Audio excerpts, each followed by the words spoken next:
What's going on, everybody, and welcome. This is episode number 38 of the RizzoCast podcast. I'm Steven Rissotto, and we are joined today by a very, very special guest.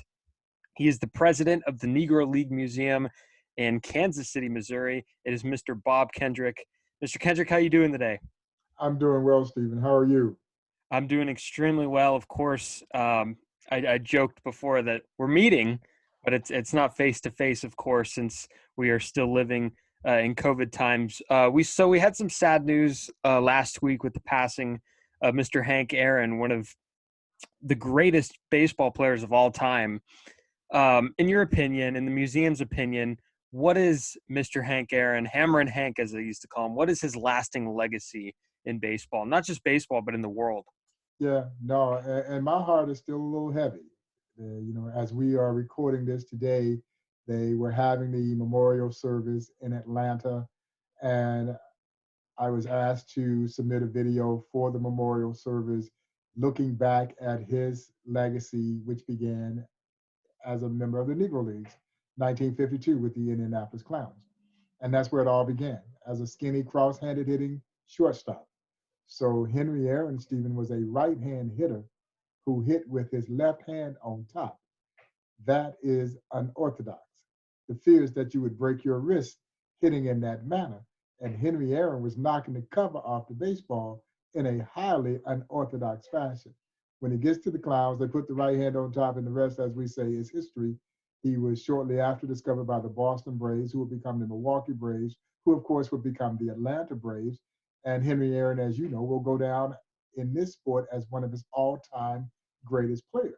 Matter of fact, in a game of numbers, and our game is a game of numbers, no one's numbers are better than Henry Aaron.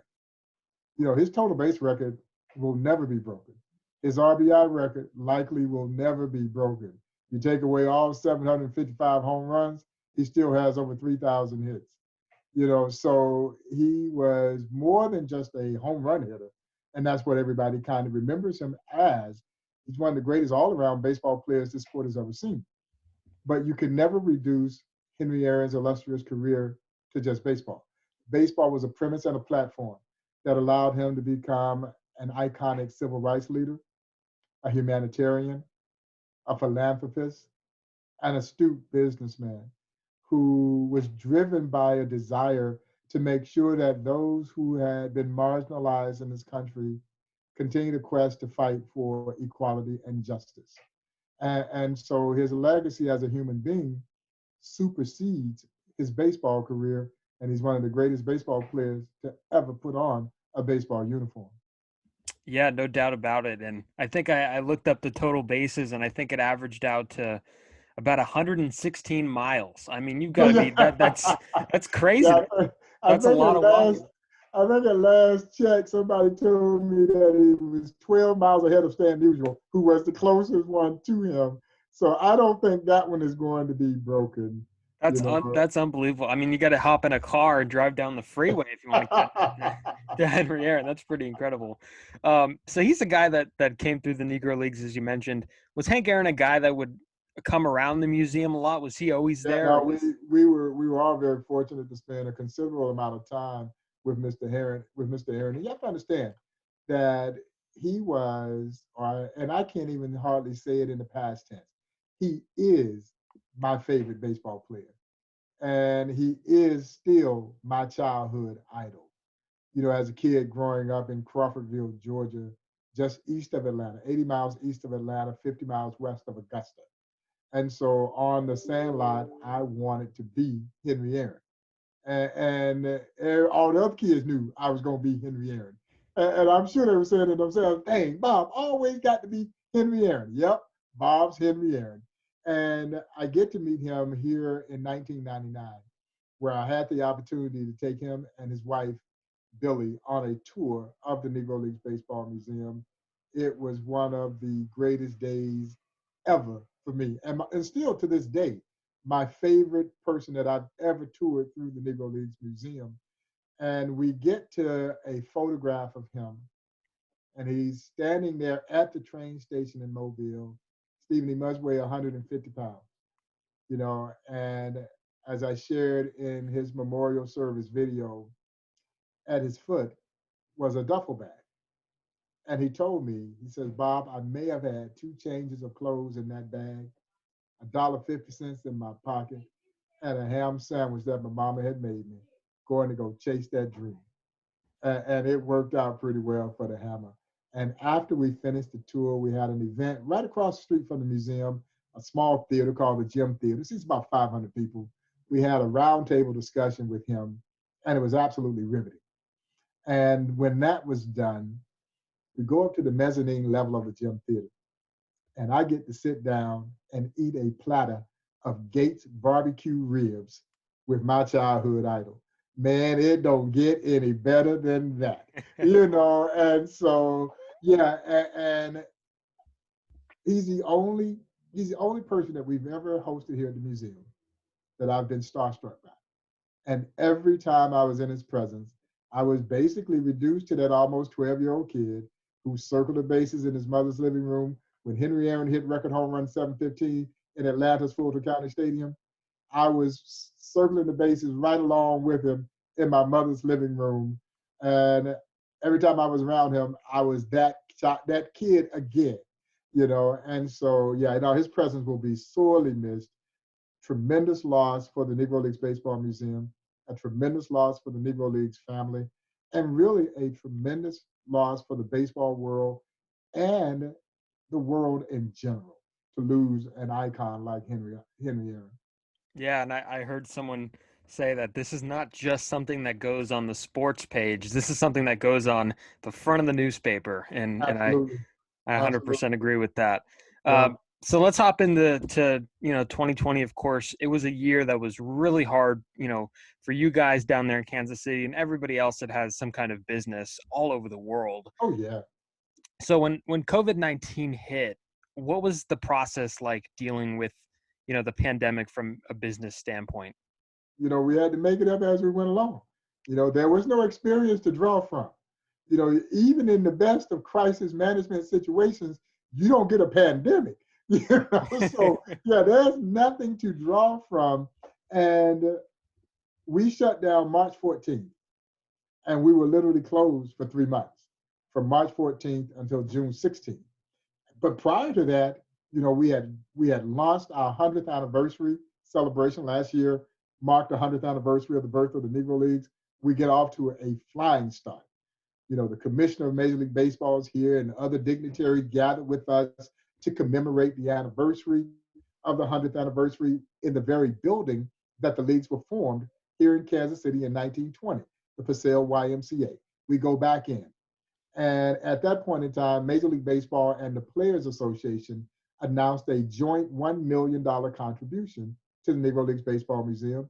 Stephen, we roll out all of our plans for a year-long 100th anniversary celebration. And so we're off to a flying start. Man, less than 30 days later, everything came to a screeching halt, just like that. And so it was devastating. It knocked the wind out of your sails because we had so much riding on this 100th anniversary celebration. So not only was it going to be this year-long celebration, but it was also going to be the springboard for a substantial fundraising campaign for the museum. This was we thought would be the platform that would put us in a much better position to go out and raise sustaining revenue for this museum. And so you saw all of that seemingly falling by the wayside. But what I'm so proud of is that we were able to salvage much of the celebration.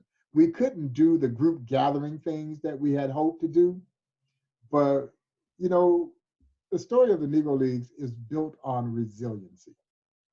And I just felt like we needed to embody that same resilient spirit. You cannot wallow in self-pity and be a steward of this story. Because those athletes, those incredibly courageous athletes who call the Negro Leagues home, they didn't cry about the social injustice. They went out and did something about it. And so I had to embrace that same spirit. Now, I'll tell you, to be honest, I was doing a little wallowing when this first went down. I ain't gonna lie. I didn't have that whole resilient mindset, but at some point, you knew you had to pick yourself up by the bootstrap. And for me, I use a bad baseball analogy as to identify coronavirus. Coronavirus was essentially that big, nasty right-hander who threw one high and tight, knocked you down, and now you got to get back up, get in the batter's box, dust yourself off, and you got to figure out how you're going to hit this sucker. And that's exactly what we tried to do, figure out how we were going to hit it. And we were able to salvage the celebration and generate a level of engagement in and around the Negro Leagues Baseball Museum and Negro Leagues history in general that we've never seen for this organization. So efforts like our Tip Your Cap to the Negro Leagues, which went viral, the National Day of Recognition with Major League Baseball, albeit there were no fans in the stands, created an unprecedented level of engagement. As we moved through the year, the announcement of bipartisan legislation to create a U.S. Mint commemorative coin in salute of the 100th anniversary of the Negro Leagues. And then at the end of the year, Major League Baseball's historic announcement that it was long last recognizing the Negro Leagues for exactly what they were, a major league. And so all of these things has given us great momentum now as we move into 2021. Yeah, for sure. And I love that analogy, by the way. That's a great analogy with the nasty right-hander. And I'm sure the country and your museum is going to hit the ball 450 feet to dead center for sure. So when you guys were closed, were you still going to work every day? Were you I working from was. home? So my team was off, and I'm so proud that we never laid anyone off. We Mhm. never had any furloughs. We were determined that we were going to do as much as we could to not interrupt our team's livelihood. And so we had a few staffers who would come in every now and then, just handle mail orders. But for the better part, they were off. I would come in, 3, 4 hours, 2, 3 times a week, just into my office. Just number one, I needed to get out the house anyway. And so to come into my office and do a little bit of work, but I would never go into the exhibition. And I could never remember a time that I've been involved with this organization that I've gone that long without stepping foot in the exhibition. I couldn't do it. It just seemed almost lifeless. It was dark and dreary for me. And when we finally reopened on June 16th, it was just great to have life back in this museum, a place that gives life to this amazing story of triumph over adversity. And so, yeah, my spirits were a little down initially. But slowly but surely, you start to kind of rally around the task at hand. And when we did reopen, albeit it was with operating within the 25% protocol that the city of Kansas City had placed on businesses, like I said, it was just great to have life back in the museum, man. And the first person that visited the museum, was almost ironic, was from Brooklyn, New York, a young lady from Brooklyn, New York, of all places. And she and her husband were driving through town. He had a little business in Kansas City. So she had heard that we were reopening that day, and she was our first visitor. And I'm not lying, Stephen, when she walked in to buy a ticket, it felt like a publisher's clearinghouse moment. I wanted the balloons and the confetti and everything to be released. Everything except the fact that we didn't have a check for. There was no check. But but it was so exciting because we had life back in this place again. And, since that time, though, we've been hanging tough. I'm so proud of our team and the effort that went in under some very challenging circumstances. Yeah, for And sure. yeah, very Go ahead. challenging. And we've been able to keep the museum solvent, keep the museum operating at a high level. Yeah, for sure. And I know, as you mentioned, you guys opened operations in June. And that was the midst of the social unrest that was happening. Was there like a sense of, that the country needed something like the museum open? They Oh, there, needed that reminder. They needed that reflection of Black history. there is no question. There's no question. That's one of the reasons why I think our Tip Your Cap to the Negro Leagues went viral. I think our country needed something like that they could rally around. And here was the winning spirit of the Negro Leagues bringing us together for common cause. And this cause was to celebrate what the Negro Leagues meant both on and off the field. And as you know, in our world of baseball, there's nothing more honorable that a ball player can do. Just a simple tip of the cap. Absolutely. It is the ultimate show of respect. And so when we launched this campaign, June 29th, we launched this campaign with 4 U.S. presidents tipping their cap. President Obama, Carter, Bush, and Clinton, dignitaries like General Colin Powell, transcending athletes such as Michael Jordan and Magic Johnson and Billie Jean King. Uh, Bob Costas was involved. Henry Aaron, the late great Henry Aaron, was involved. And this thing just started to snowball, and it just kept moving and growing and growing, and people got really excited and engaged. And then you saw little league teams, kids, recognizing and saying, "We see you," and we value what you did so that we can play this game. It was just a beautiful thing to see. And so as the year went on, and we just kind of continued to gain momentum around this thing. But you're right. So many people turn to the Negro Leagues Baseball Museum for thought leadership. Because I think, Stephen, they did understand and recognize the fact that the Negro Leagues Baseball Museum is a social justice museum. It's a civil rights museum. It's just seen through the lens of baseball. 100%. And I'll do a delayed one right here. There we go. There's a delayed tip of the cap. But I did see that trend, and I do think that was awesome, and it did bring a lot of people together. So Barstool, let's talk about this. The Barstool Fund, which was put on by Barstool Sports, I guess their network, has been financially helping small businesses all over the country.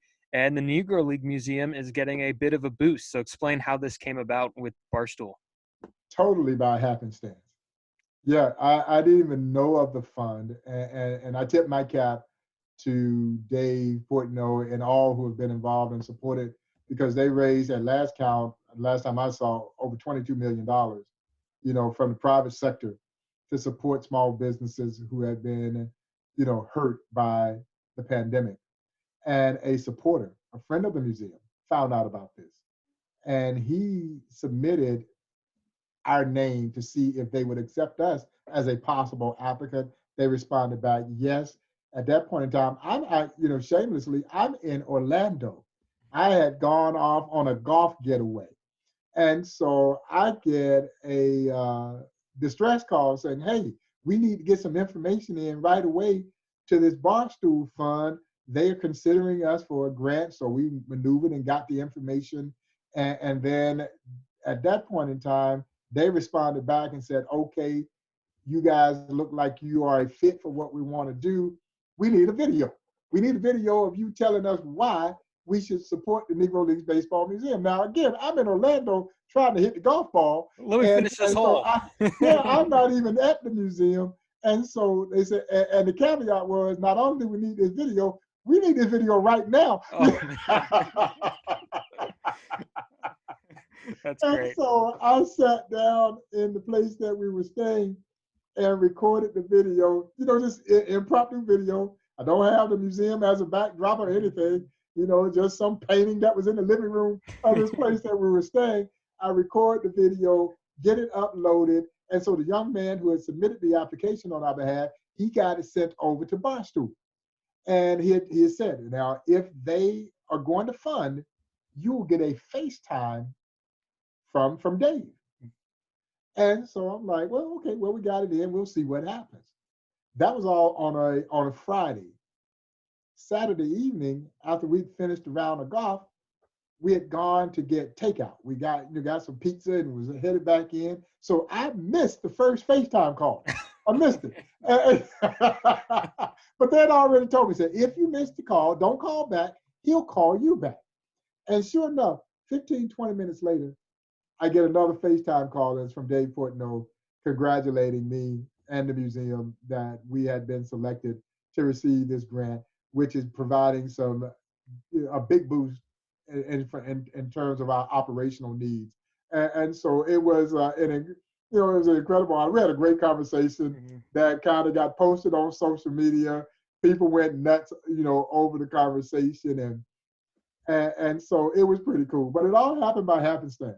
I don't know if I've ever gotten a grant in this kind of manner ever, but it was still pretty cool. Yeah, and I could just imagine the driver laying there on the golf course, the bag just left behind, you ran out. Mr. Kendrick's driver has never been seen again. So that's pretty incredible. Yeah, hopefully all the other businesses like had, their they didn't, delete whoever wasn't on their caller ID. That would have been Exactly, bad. exactly, So exactly. so that's pretty incredible.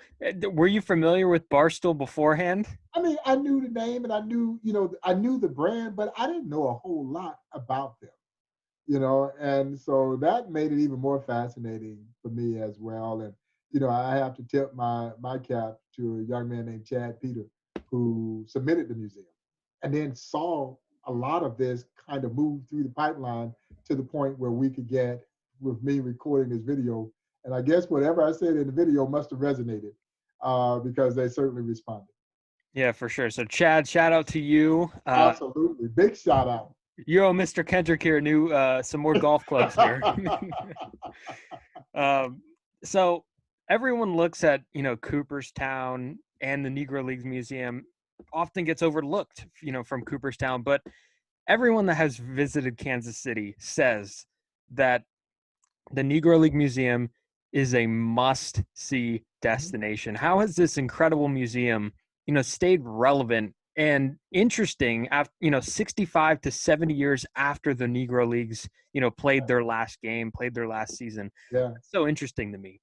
Well, and you're absolutely right. I mean, the Negro Leagues hadn't been played in over 60 years.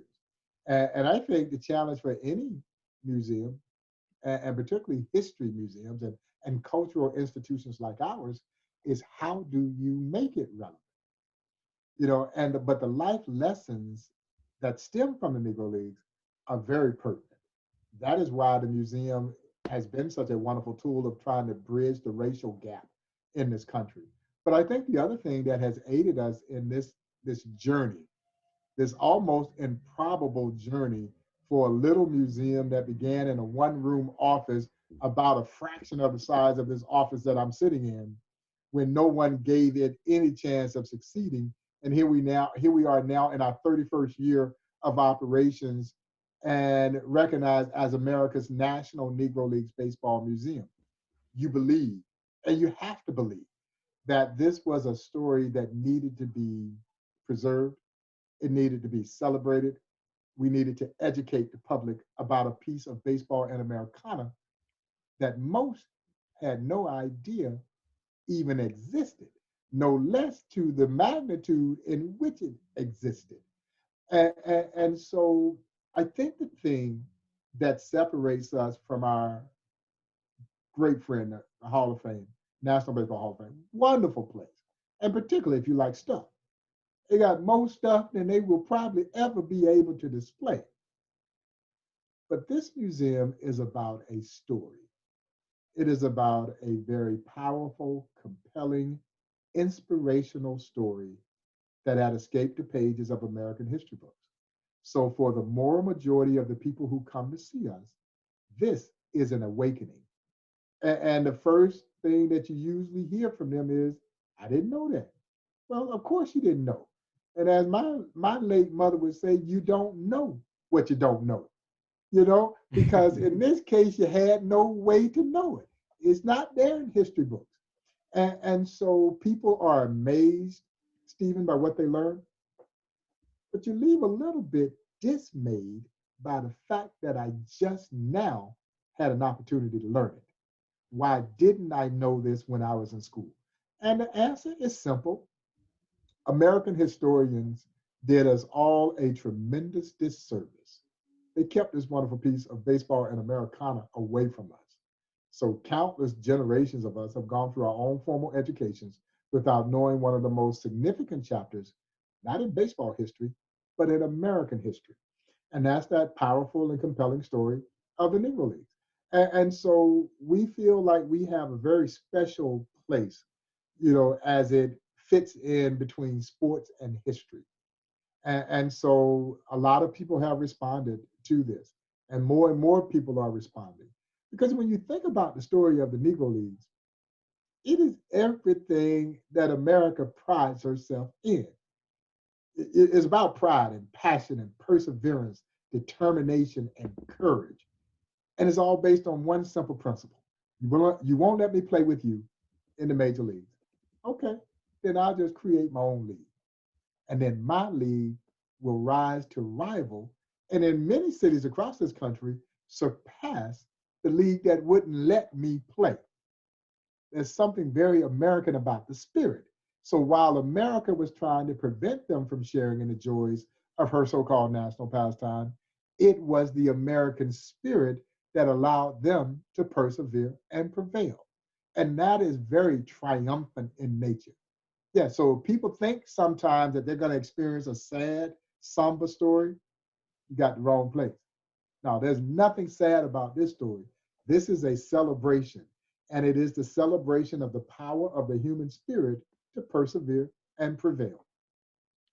That's really great stuff. So are new facts still being uncovered about the Negro Leagues? Will someone come up to you and say, "Hey, did you know that so and so did this?" Or, "Hey, this is actually how it happened." Will people come up to you and. Yeah, no, it's still stuff being uncovered. Over a 40-year time span with so much loss seemingly to time, and so, and particularly from a statistical standpoint, Yeah. there are new revelations coming out all the time, and the historians are doing such a wonderful job of delving deeper into this and uncombing and unearthing stuff. And so, I find it fascinating, man. I've been involved with this museum since 1993. So 27 years of affiliation, going into my 28th year of affiliation. I started as a volunteer. It was fascinating to me then. It is still just as fascinating to me to this very day. And you can't possibly see being a volunteer and then ultimately trying to run the organization. But it was a strange twist of fate on how all of that kind of ultimately led down this career path for me. Yeah. So when young people walk in, what are they most drawn to? Like, what do you get the most comments on in the museum with the Oh, younger generation? it's the Field of Legends. Hmm. The Field of Legends is a mock baseball diamond that houses 10 of 12 life-size bronze sculptures of Negro League greats, and they're cast in position as if they were going to play a game. And they are amazing. And the young people can't wait to get out on the field. We have our challenges trying to keep them from running the bases, because those statues don't move. Those statues weigh about 500 pounds apiece. We've seen kids take them home, and the statues are undefeated. Statues don't get bruises. But they're fascinated. They're beautiful pieces, and the kids are always enamored with the old equipment. You see these old mitts, you see these old ball gloves. Man, they're the size of a work glove. Matter of fact, probably seen some work gloves that are larger than some of these gloves that they were using back in the day. They're fascinated by the old gear, of course, the catcher's gear and the little shin protectors that really protect a whole lot. But so yeah, there are a lot of things that I think is eye opening for a lot of the young people. It's a very nostalgic feel to how we've done the museum. So it's not high tech like you see a lot of places, because we really wanted folks to fully immerse themselves. And we wanted to feel like you've time traveled back in time, and so you see the signs of the times. There's the hotels and the barber shop and these kinds of things that were such a prevalent part of Black life in this country. Awesome. Yeah, that's awesome. So of course, as you mentioned before, Major League Baseball has now moved forward with classifying the Negro Leagues as a major baseball league. So fans will now get the chance to know, and because I know you and I know that Josh Gibson was one of the best power hitters ever, regardless of if he ever faced major league pitching. We know that Satchel Paige was probably a top 5 pitcher ever, maybe the best. They will now know. So, casual baseball fans will now know the impact of a guy like, Josh Gibson, Satchel Paige, Buck O'Neill. How much of an awesome moment was it when you first heard this news? Yeah, and fortunately for me, I was kind of privy to this before it was actually publicly announced. So I had a little time to wrap my arms around it. And so when it was first broached to me, I'll be honest, I had a little bit of a defiant stance because I was looking at it from the inside out as opposed from the outside in. Because initially I'm saying to myself, well, I don't need you to validate me. That was my mindset. And it was a wrong Yeah. mindset, but that was my initial thought. I don't need Major League Baseball to validate me. See, I knew those players, and I knew how they knew how good they were, and they knew how good their league was. So they never sought validation from anyone. As a matter of fact, the major leaguers knew how good they were. But as I said, I had to step outside of myself. I realized that, okay, Bob, you're looking at this wrong. Think about what this looks like for the casual observer, the future baseball fan. And then it just kind of hit me how important this really was, that this was an amazing moment in history. And it wasn't about validating the talent. It was, however, about recognition of just how important these leagues were both on and off the field. In its own way, it was about atonement and reckoning. And that's really important. And so when I started to think about it from that purview, it changed my thinking entirely. And I'm glad to know that at my old age, I'm flexible enough to see the ills of my ways sometimes. Exactly. Yeah. Yeah. That's. I love that it's getting the recognition. Um, how will the stats merge? Do we know any of this yet? Will Gibson have the 800 homers? Will Willie Mays He have like probably the? won't. He probably won't have the 800 homers because they won't count all the home runs against all levels of competition. And so when you look at what the cutoff is 1948. So from 1920 to 1948, I thought it could have gone into the early 50s because you still had a number of great stars in the Negro Leagues in the 50s. Now by 55, the league was essentially minor league at best because you had siphoned so much of the talent out of the Negro Leagues, and even more so, the fan base had left the Negro Leagues to go see how their great black stars were going to fare. And so it's a little bit of give and take when you start looking at numbers. And for me, numbers are more contextual. They will never tell the real story of the Negro League, but they will give some context. And for those who love numbers, and again, our game is a game of numbers, and for those who need numbers, then I'm glad that we have the quantitative data that'll be necessary that allows a day like this to happen, where Major League Baseball will integrate these numbers into their historical statistical annals. And so, in league games, you might have Gibson. I don't know what the numbers actually are, but let's just say it's 250 home runs. Somebody's going to say, well, that don't look like Babe Ruth. But then when you examine the numbers, that's whatever it is, 200 and plus home runs in a short window of games. So the home run per at bat, or if you were to look at it over 162 games, those numbers now look very much Ruthian. Mm-hmm. But what you'll also see is that in 1943, Josh Gibson hit 441. And that now would likely become the single season all-time greatest batting record. And so it's a little bit of give and take. Great players in the Negro Leagues like a Monty Irvin, when you add his numbers to his major league totals, he will now become an over 300 lifetime hitter. He was already like 292, but it's just something special about 300. 292, just 8/10 of a point away from 300. Mm-hmm. But when you get to that 300 threshold, they look at you entirely different. Oh yeah. And so, his numbers will improve. Minnie Minoso's numbers will improve. Henry Aaron, unfortunately, who had about 8-10 home runs when he played for the Indianapolis Clowns, won't get those.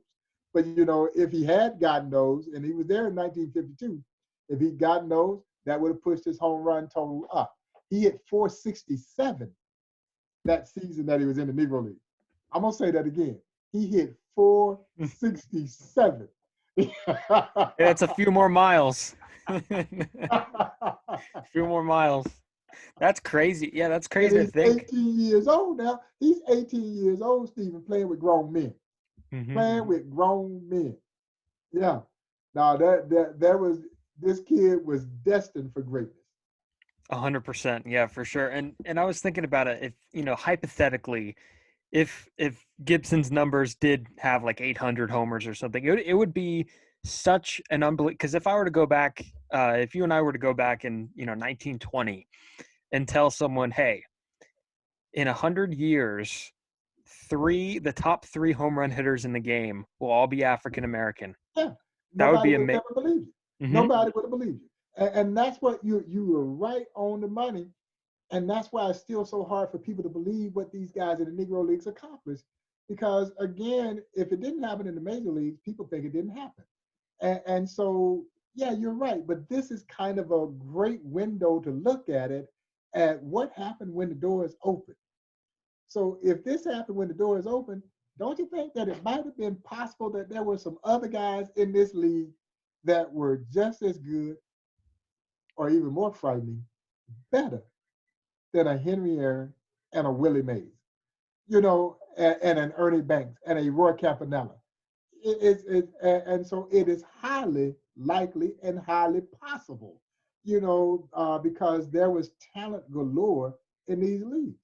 And when I hear someone who I had the utmost respect for, my dear friend, the late great Monty Irvin, when he says, I played with Willie Mays, and he did, they were teammates with the New York Giants.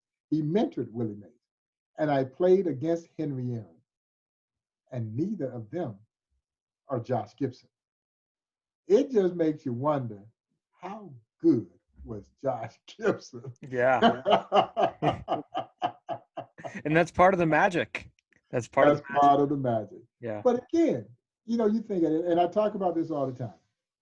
Our friend Ichiro Suzuki, he's over in Japan. He puts up 3,000 hits, announces that he's going to come over here to play in the major leagues. What's the first word that came out of people's mouth? Well, you did that in your league, but you won't be able to do this in this league. Mm-hmm. And then what does he do? He put up 3,000 more hits, and that was the fact that we just don't, I think, accept that there's great baseball being played around the globe. And in this country, there was great baseball being played in two separate leagues, the major leagues and the Negro Leagues, but they were both professional. 100%. Mr. Kendrick, I really appreciate the time. This was a lot of fun. I'm sure the listeners and the viewers learned a lot.